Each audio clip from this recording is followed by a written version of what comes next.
Why can't I beat Poker Rake at higher stakes?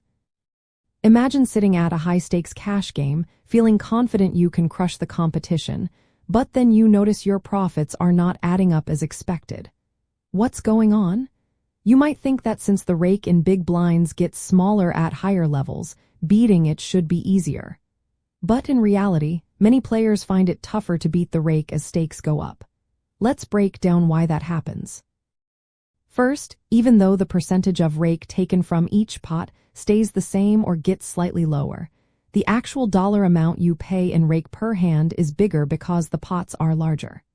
So, to stay profitable, you need to win more money in total than the rake you pay. That means your win rate must be higher in dollar terms, which is harder to achieve at higher stakes. Second, the players at higher levels are generally more skilled. They play tighter, more disciplined, and are better at avoiding mistakes. This reduces your chances of winning big pots or bluffing successfully.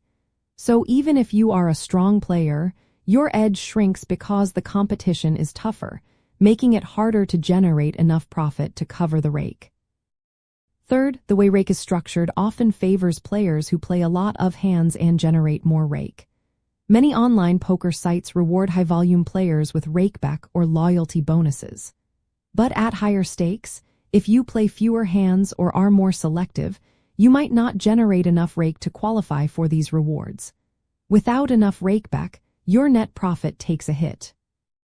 Fourth, your playing style impacts how much rake you pay. Loose players who see many pots and play many hands tend to pay more rake overall. At higher stakes, players often tighten up to avoid losing big, which means less rake is generated from their play. Less rake paid means less rakeback, which can hurt your overall profitability. In summary, even though the percentage of rake in big blinds drops at higher levels, the larger pot sizes, tougher competition, volume requirements for rewards, and playing styles all combine to make beating the rake more difficult. It's not just about skill. It's about managing the bigger pots, playing smart against better players, and understanding how the rake impacts your bottom line.